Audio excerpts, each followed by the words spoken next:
ಕನ್ನಡ ಜಿಲ್ಲೆಯ ಪುತ್ತೂರು ನಗರಸಭಾ ಕಚೇರಿಗೆ ಪ್ರವೇಶಿಸ್ತಾ ಇದ್ದಂತೆ ಕಂಬಳದ ಜೋಡು ಕೋಣಗಳು ನಿಮ್ಮನ್ನ ಸ್ವಾಗತಿಸುತ್ತವೆ.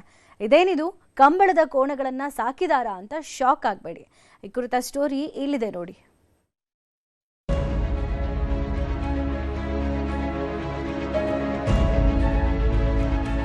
ಕಸದಿಂದ ರಸ ಅನ್ನೋ ಮಾತು 100ಕ್ಕೆ 100 ಸತ್ಯ. ಯಾಕಂದ್ರೆ ಕಸ ಅಂದ್ರೆ ಕೇವಲ ತ್ಯಾಜ್ಯ ಅಲ್ಲ, ಅದನ್ನ ಸರಿಯಾಗಿ ಬಳಸಿಕೊಂಡ್ರೆ ಅದರಲ್ಲೂ ಕಲೆ ಅರಳಿಸಬಹುದು ಅನ್ನೋದಕ್ಕೆ ಸಾಕ್ಷಿಯಾಗಿರೋದು ದಕ್ಷಿಣ ಕನ್ನಡ ಜಿಲ್ಲೆ ಪುತ್ತೂರು ನಗರಸಭೆಯ ಈ ವಿಭಿನ್ನ ಪ್ರಯತ್ನ. ಹಳೆಯ ಟೈರ್ ಟ್ಯೂಬ್ಗಳನ್ನ ಬಳಸಿಕೊಂಡು ನೈಜ ಗಾತ್ರದ ಕಂಬಳದ ಕೋಣಗಳನ್ನೇ ಇಲ್ಲಿ ನಿರ್ಮಿಸಲಾಗಿದೆ. ನಗರಸಭಾ ಕಚೇರಿಯ ಪಕ್ಕದಲ್ಲೇ ವಿಶೇಷ ಶೆಡ್ ನಿರ್ಮಿಸಿ ಈ ಕೋಣಗಳನ್ನ ಜೋಡಿಸಲಾಗಿದೆ. ತ್ಯಾಜ್ಯದಲ್ಲಿ ಅರಳಿದ ಕರಾವಳಿಯ ಮೇರು ಸಂಸ್ಕೃತಿ ಕಂಬಳದ ಕೋಣಗಳು ಎಂಬ ಸಂದೇಶದೊಂದಿಗೆ ಈ ಕಲಾಕೃತಿ ರಚಿಸಲಾಗಿದೆ. ಕೋಣಗಳಿಗೆ ಮೂಗುದಾರ ಹಾಕಿ ಕಂಬಳಕ್ಕೆ ಸಿದ್ಧಗೊಳಿಸಿರುವ ರೀತಿಯಲ್ಲೇ ನುಗವನ್ನ ಜೋಡಿಸಲಾಗಿದೆ. ಸುಮಾರು 3 ತಿಂಗಳಲ್ಲಿ ಈ ಕೋಣಗಳನ್ನ ಸಿದ್ಧಪಡಿಸಲಾಗಿದೆ. ಕಂಬಳದ ನೈಜತೆಯನ್ನ ಉಳಿಸುವ ದೃಷ್ಟಿಯಿಂದ ಸಾಂಪ್ರದಾಯಿಕ ಮರದ ನೊಗ, ಪೊಣಕೆ ಬೊಟ್ಟು, ನೆತ್ತಿಬಾಲುಯಿಂದ ಸಿಂಗರಿಸಲಾಗಿದ್ದು ಎಲ್ಲರ ಗಮನ ಸೆಳೆಯುತ್ತಿದೆ.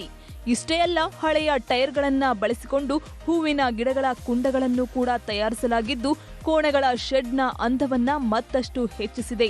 ಇದು ನಮ್ಮ ಕಂಬಳ ಕಾನ್ಸೆಪ್ಟ್ ಅಲ್ಲಿ ನಾವು ವರ್ಕ್ ಮಾಡಿದ್ವಿ. ಅಂದ್ರೆ ವೇಸ್ಟ್ ಇಂದ ರೀಸೈಕಲ್ ಮೆಟೀರಿಯಲ್ ಇಂದ ನಾವು ಈ ಕಲಾಕೃತಿಯನ್ನು ಮಾಡಿದ್ದೇವೆ. ಸೊ ನೀವು ನೋಡಿದ ಹಾಗೆ ಓಲ್ಡ್ ಟೈರ್ಸ್ ಯೂಸ್ ಮಾಡಿದ್ದೇವೆ. ಅದನ್ನು ಬೆಲ್ಟ್ ತರ ಕಟ್ ಮಾಡಿ, ಸೊ ಇವನ್ ಅದು ಬೆಲ್ಟ್ ತರ ಕಟ್ ಮಾಡ್ಲಿಕ್ಕೆ ಮೆಷಿನರಿ ಯೂಸ್ ಮಾಡ್ಲಿಕ್ಕೆ ಆಗೋದಿಲ್ಲ, ಮ್ಯಾನ್ಯುವಲ್ ಹ್ಯಾಂಡ್ ಎಕ್ಸ್ಪರ್ಟೀಸ್ ಹತ್ರ ಮಾಡಿಸಿ, ಸೊ ಅದೊಂದು ಪ್ರೊಸೀಜರ್ ಇದೆ. ಆಮೇಲೆ ಇದಕ್ಕೆ ಲೇ ಮಾಡಿದ್ದೇವೆ. ಇದು ಸ್ಟ್ರಕ್ಚರ್ ಇಂದ ಬಂದು ಪ್ಲಾಂಟ್ ಮಾಡುವವರೆಗೆ ಒಂದು 3 months. ಪುತ್ತೂರು ನಗರಸಭಾ ಮುಖ್ಯಾಧಿಕಾರಿ ವಿದ್ಯಾ ಎಂ ಕಾಳೆ ಅವರ ಮಾರ್ಗದರ್ಶನದಲ್ಲಿ ಕಂಬಳದ ಕೋಣಗಳು ರೂಪು ಪಡೆದುಕೊಂಡಿವೆ.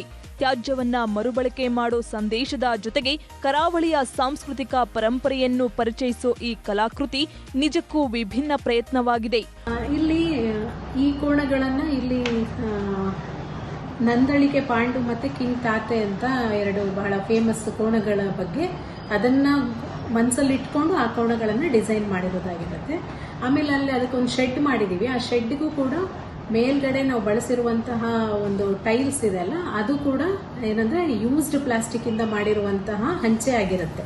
ಒಟ್ನಲ್ಲಿ ಕಸ ಅಂತ ಎಸೆದು ಬಿಡುತ್ತಿದ್ದ ವಸ್ತುಗಳಿಗೆ ಮತ್ತೆ ಮರುಜೀವ ಸಿಕ್ಕಿದ್ದು ನೋಡುಗರ ಗಮನ ಸೆಳೆದಿದೆ. ಅಜಿತ್ ಕುಮಾರ್, ನ್ಯೂಸ್ 18 ಪುತ್ತೂರು.